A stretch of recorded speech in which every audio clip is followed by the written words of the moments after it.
Binge Audio.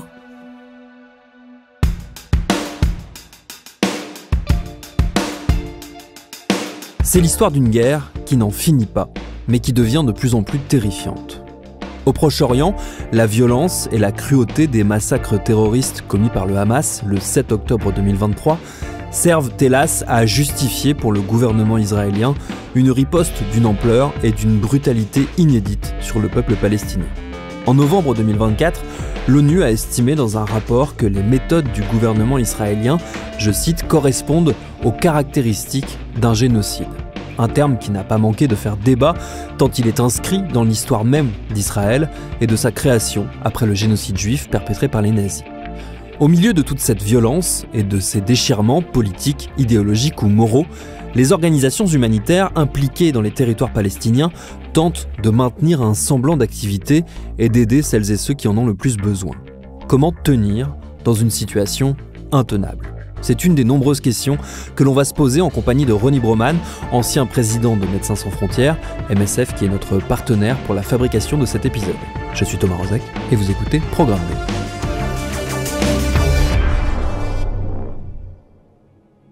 Cette discussion, elle a eu lieu en deux temps. Une première fois au mois de juin 2024 et une seconde en décembre de cette année, puisque la situation à Gaza, on y reviendra, n'avait fait hélas qu'empirer. Pour ce qui est de la première partie, on avait démarré en écoutant avec Ronnie Broman une archive datée du tout début de l'année 2024.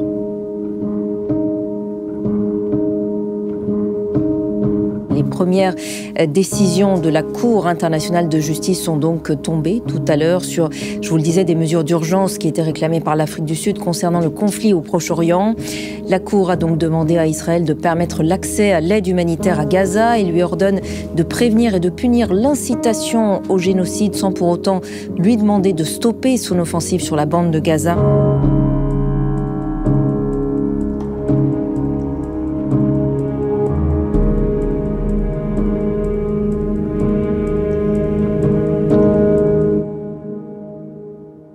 Ça, c'était donc il y a quelques mois, c'était au mois de janvier 2024.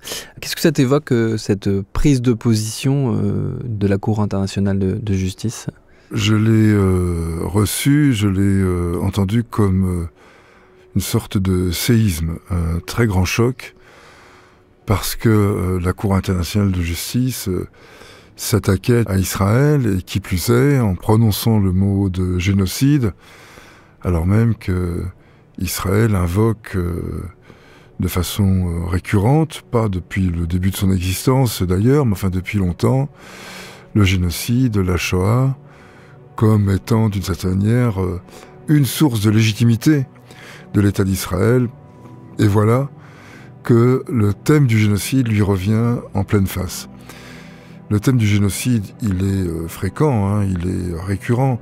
Il y a environ une trentaine de populations, une trentaine de groupes sociaux dans le monde qui se présentent comme victimes et survivants d'un génocide et qui sont de plus des candidats sérieux, je veux dire juridiquement sérieux à l'obtention de ce titre.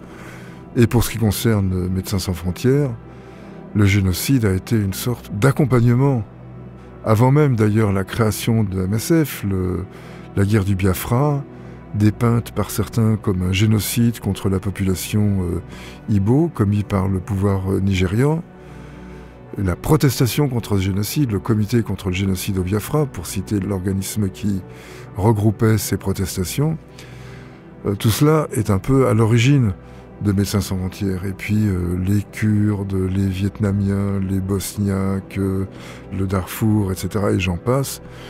Toute cette série de conflits armés, d'éruptions violentes, a croisé à un certain moment la question du génocide. Donc voilà qu'elle surgit, mais cette fois-ci, c'est la plus haute autorité judiciaire des Nations Unies qui utilise le mot, certes, sans accuser Israël directement de génocide, mais en pointant un processus qui va y conduire et en enjoignant la communauté internationale, c'est-à-dire tous les États membres des Nations Unies, à faire le nécessaire pour enrayer ce processus et arrêter la marche vers le génocide. Donc c'est un moment extrêmement important. Il y a par ailleurs dans cette déclaration, la journaliste le mentionne, une demande qui est faite de laisser accéder les humanitaires. La dimension humanitaire justement de ce conflit qui est en cours, elle est extrêmement prégnante. C'est un point de crispation et un point de discussion très régulier. Oui, tout à fait. La thématique humanitaire joue un rôle dans ce conflit qu'on a rarement vu ailleurs. Je dis bien la thématique, plus que l'action elle-même. Par exemple, l'appel lancé par différents pays européens, en particulier la France, aux autorités israéliennes de respecter le droit humanitaire en exerçant le droit de se défendre. On voit déjà qu'il y avait toute une rhétorique humanitaire qui mêlait droit international et droit international humanitaire, qui relevait plus du besoin de prendre une posture, en quelque sorte de se donner une contenance. Mais en tout cas, il est vrai que la rhétorique, la thématique humanitaire joue un grand rôle. Et il est accru du fait qu'Israël s'en est pris à peu près à tous les humanitaires qui se trouvaient là, les organisations humanitaires, Médecins sans frontières en premier lieu, Médecins du monde également, et évidemment la cible de choix, celle qui est visée en priorité par les Israéliens, c'est l'UNRWA. L'UNRWA qui est donc l'agence des Nations Unies chargée du secours aux réfugiés palestiniens, tout cela au motif que l'UNRWA serait une sorte de faux-nez du Hamas. C'est très représentatif de la situation de l'aide humanitaire à Gaza. D'où le fait que son interdiction amène à abonder dans le sens de l'accusation de génocide. Humanitaire et génocide, là, d'une certaine manière, se donnent la main, si j'ose dire, au sens où la thématique génocidaire vient au secours de la population de Gaza via l'obligation de laisser passer des convois humanitaires. Obligation qui est piétinée par les Israéliens, mais qui néanmoins s'applique à eux quand même. Il y a un élément qui revient aussi régulièrement, c'est les dilemmes qui se posent aux humanitaires sur le terrain, dans des situations aussi critiques que Gaza, à savoir de maintenir l'activité ou de fuir le risque de mort pour leurs équipes et pour eux. Les humanitaires se retrouvent avec des conflits moraux extrêmement lourds dans ces situations-là.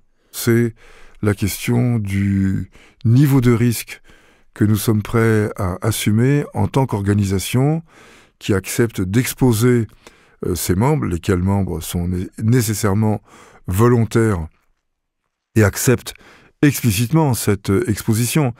Mais il y a une relation entre les deux, parce que s'ils acceptent explicitement, c'est qu'ils estiment quand même que Médecins sans frontières, par son expérience, est capable de faire preuve d'une certaine prudence, c'est-à-dire de ne pas envoyer des gens à la mort. Nous sommes là pour aussi préserver la vie des gens qui sont au travail sous la bannière de Médecins sans frontières.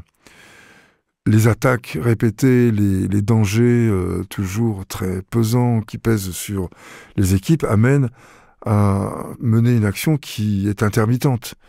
Ce qu'on fait à un moment, à un endroit, on va l'arrêter pour le reprendre à un autre moment, à un autre endroit. Et ça, c'est très mauvais pour faire de la médecine dans ces conditions-là. Je ne dis pas que c'est impossible, mais enfin, ça diminue considérablement l'efficacité des gestes médicaux. Donc là, il y a effectivement une interrogation. Mais c'est une interrogation sur la pertinence qui est renvoyée à l'armée d'occupation, qui est renvoyée à l'armée qui attaque, pas à MSF en soi. C'est en effet très difficile.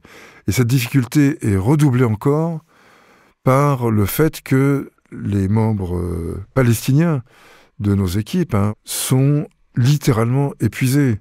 Ils ont pratiquement tous une famille, des enfants, des parents à protéger.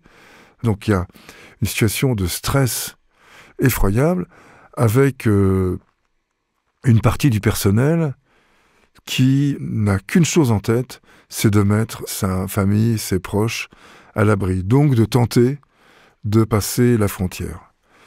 Alors Médecins sans frontières, devant cela, a fait le choix que je trouve être en l'occurrence le bon, c'est-à-dire d'aider ceux qui veulent partir à partir. On y a mis des moyens, on a fait ce qu'on pouvait faire pour cela, mais de fait, on n'y est pas arrivé.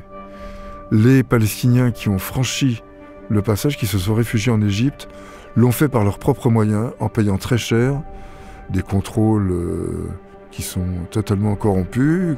Il n'en reste pas moins que Médecins sans frontières a considéré comme étant de son devoir, ça n'est pas tous les jours, c'est quand même rare qu'on en soit réduit à de telles extrémités, mais a considéré qu'une partie de sa mission humanitaire consistait à mettre le personnel humanitaire de MSF qui le souhaitait à l'abri.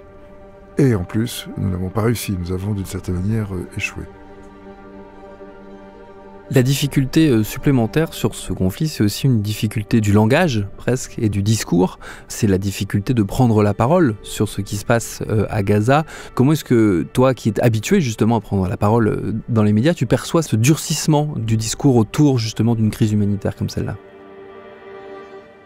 Je le perçois comme une réalité avec laquelle il faut composer. Dès qu'on prend la parole sur Gaza pour critiquer l'action de l'armée israélienne, on est considéré par certains comme les idiots utiles du Hamas, comme des complices des terroristes, et je pense qu'il faut décider de s'en fiche.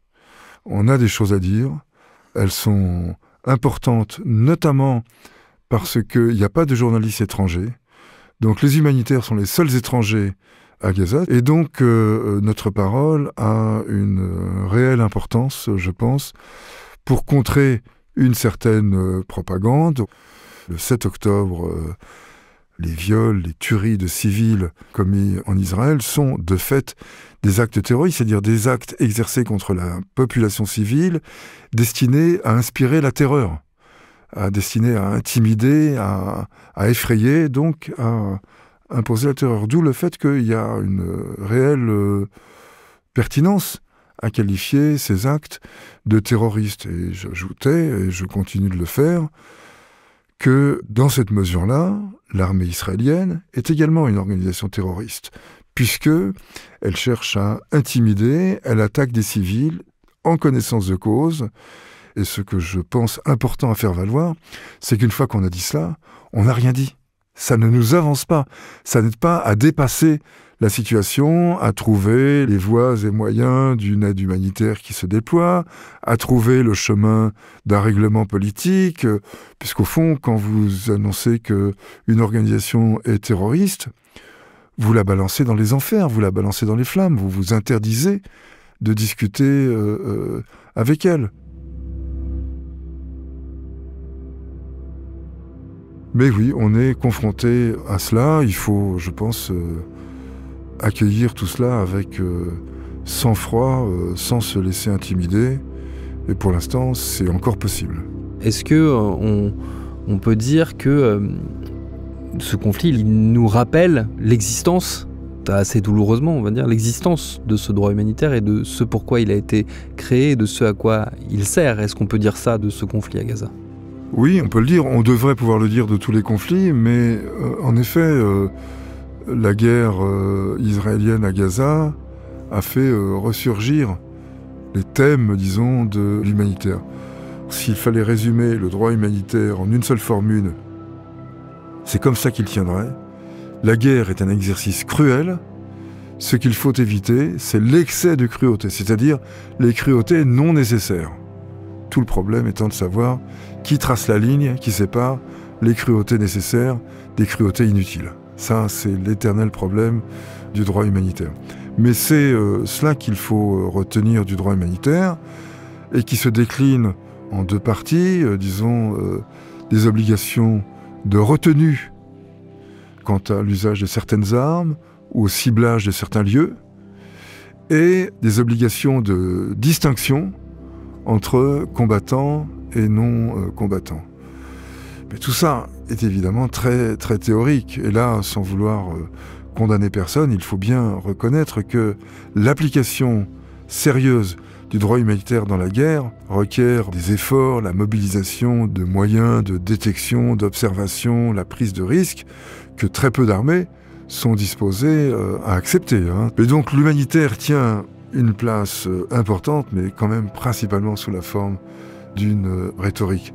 Et je termine là-dessus. L'UNRWA, qui est l'organisation, disons, d'assistance aux réfugiés subis des coups effroyables de la part d'Israël, comme je pense aucune organisation militaire n'en a subi dans son histoire. On tire au bazooka, on tire aux missiles sur des convois de l'UNRWA qui ne contiennent rien d'autre que de la farine, de l'eau potable, des antibiotiques et des choses comme ça. C'est monstrueux, mais ça ne suscite que finalement très peu de réactions.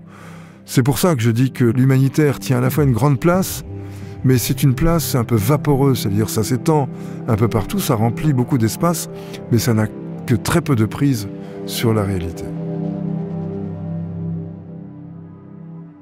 Comme je le disais au début de cet épisode, vu la dégradation de la situation au Proche-Orient, avec l'extension de la guerre vers le Liban et la poursuite et l'intensification des massacres à Gaza, on a souhaité avec Ronnie Broman reprendre notre conversation, en commençant par évoquer une nouvelle fois la Cour pénale internationale, la CPI, et sa décision en novembre de cette année de délivrer des mandats d'arrêt pour crimes contre l'humanité et crimes de guerre contre le Premier ministre israélien Benjamin Netanyahou et son ex-ministre de la Défense, Yoav Gallant. Pour MSF, les rapports avec la CPI ont toujours été un peu délicats, sans contester la légitimité. Il y avait, par exemple, de ma part, une critique très virulente de la Cour pénale internationale qui n'inculpait que des ennemis de l'Occident, en gros. Donc qui était finalement au service d'une bande contre une autre, mais pas au service de la justice. La différence est de taille quand même. Quand deux gangs s'affrontent, c'est pas parce qu'il y a des victimes parmi les deux gangs qu'il y a un acte de justice. Non, il y a juste un affrontement.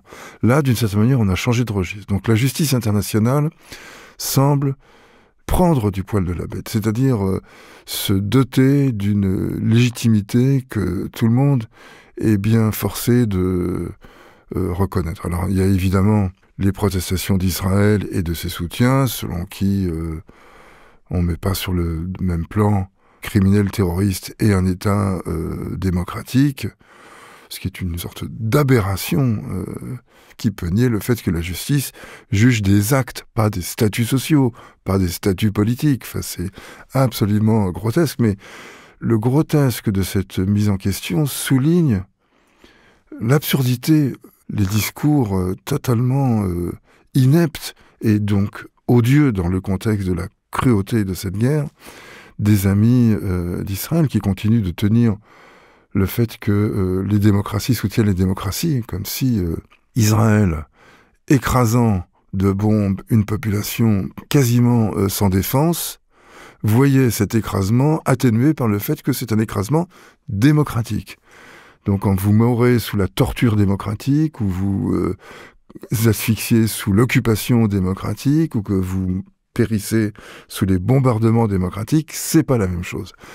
Voilà le genre de discours qui peut tenir de deux poids, deux mesures dans son essence, qui est révoltant et que MSF tente également de dénoncer, enfin pas tente, dénonce sans grands effets, il faut bien le reconnaître, mais au moins aura-t-on essayé de pointer cette contradiction effroyable. La destruction tous azimuts de Gaza, c'est-à-dire de la population, de la société, du bâti, de l'histoire de Gaza, s'est poursuivie sans que rien ne semble pouvoir arrêter l'armée israélienne. Il y a quelque chose de désespérant, mais l'action, d'une certaine manière, a continué du côté de Médecins sans frontières. Un hôpital sous tente d'assez grande envergure a été mis en place. Le travail s'est poursuivi à l'hôpital Nasser, en coopération très étroite avec nos collègues palestiniens en soins intensifs, en chirurgie. Et MSF a pris en charge une partie de la distribution de l'eau. Au moment où nous parlons, à peu près 20 à 25% de l'eau potable disponible à Gaza est distribuée par MSF. Donc il y a malgré tout une action tout à fait significative, même si, dès lors qu'on prend un peu de recul, par rapport à l'ampleur des destructions, par rapport au niveau de violence sans précédent, j'insiste là-dessus, ça n'est pas simplement une formule creuse destinée à dramatiser la situation, c'est une réalité. Je crois qu'il faut remonter à l'écrasement de Grozny pour avoir une idée approximative de ce qui se passe. Et encore, on est bien au-delà de l'écrasement de Grozny. Voilà, donc cette actualisation, elle est effroyable. Elle ne va que pour le pire, si ce n'est que notre action, notre engagement d'assistance médicale d'urgence, lui, s'est poursuivi et s'est amplifié. On est à 8 morts, plusieurs dizaines de blessés parmi le personnel de MSF et ses familles. On peut dire que tout le monde est visé. Gaza est une zone de tir libre. Les snipers israéliens font absolument ce qu'ils veulent, et d'ailleurs, ça n'est même pas une accusation, c'est une constatation. Les seuls qui ne sont pas visés, ce sont les expatriés. Le coût de la mort par assassinat d'un expatrié est supérieur, nettement supérieur au coût politique, je veux dire, de la mort d'un Palestinien, fût-il un chirurgien ou un acteur humanitaire. Et donc, les Israéliens prennent des précautions pour éviter d'avoir à rendre des comptes à un pays ami dont un ressortissant se serait fait descendre par son armée. Il faut ajouter à ce stade que la situation intra-palestinienne se dégrade à une vitesse terrifiante. Le fait qu'il y a à peu près pratiquement 2 millions de personnes regroupées dans l'équivalent, je sais pas, d'un arrondissement parisien, enfin c'est entassé dans des conditions effroyables, dans les intempéries, dans le froid glacial. Il fait très froid en ce moment à Gaza au mois de décembre, janvier, et qui plus est sous la menace permanente de snipers, de drones, etc. Cela crée un état de tension qui conduit à des affrontements pour parfois des petites choses, un espace ou simplement la sensation d'une menace. Si quelqu'un est soupçonné d'être du Hamas dans le voisinage, il va être probablement visé par les Israéliens, donc ça va produire des dégâts, donc on veut le chasser, ça donne lieu à des affrontements. À cela, il faut ajouter le fait que quelques grandes familles, des clans qui sont très puissants, qui sont armés, très bien vus par les Israéliens, pillent les quelques camions qui peuvent rentrer dans Gaza.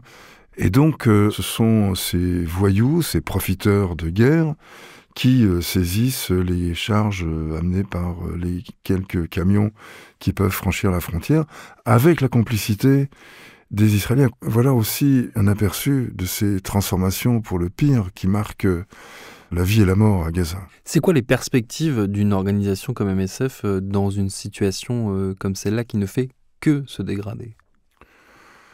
Elles sont déprimantes, mais pas totalement écrasantes, si j'ose dire. Pas totalement écrasantes, parce que malgré tout, le service que nous rendons à la population de Gaza, en eau, en soins médicaux, en soins chirurgicaux, il est réel. L'équipe de MSF, l'équipe des urgences, l'équipe de terrain qui fait cela, tout le monde est fier et content de cela, mais il est évident, dans le même temps, que notre présence rend un fief et service à l'occupant israélien, puisqu'elle permet de faire valoir que, loin de vouloir détruire la population, ils veulent simplement détruire les gens hostiles à Israël, et pour le reste, ils laissent l'aide humanitaire se déployer, etc. Ce qui est faux. Ils laissent l'aide humanitaire se déployer à un niveau minimaliste. L'essentiel de l'aide dont les Gazaouis ont besoin, à part que ces violences s'arrêtent, c'est l'UNRWA qui lui apportait. C'est l'aide sociale, c'est l'aide alimentaire, c'est l'aide de tous les jours. Or, l'UNRWA, maintenant, est bannie de ça, ce qui nous met dans une situation très inconfortable d'être un peu ceux qui sont tolérés par l'armée israélienne, tandis que l'UNRWA, elle, ne l'est plus. Donc, nous parlions des perspectives de MSF, mais elles sont d'abord de continuer à faire ce que nous faisions parce que le service est utile, il est indispensable, mais il est également de continuer à témoigner de ce que nous voyons, à nous exprimer, à tenter de faire pression, en tout cas d'alerter les alliés d'Israël, les supposés amis d'Israël qui ne font que laisser Israël s'enfoncer dans le génocide, dans le bain de sang qu'ils ont créé là-bas, pour tenter d'obtenir un allègement du bras du bourreau, pour le dire de cette façon un peu solennelle. Voilà, donc parler, continuer à faire pression, agir, continuer d'aider, voilà quelles sont les perspectives, mais dans un environnement de danger maximum et de pression maximum.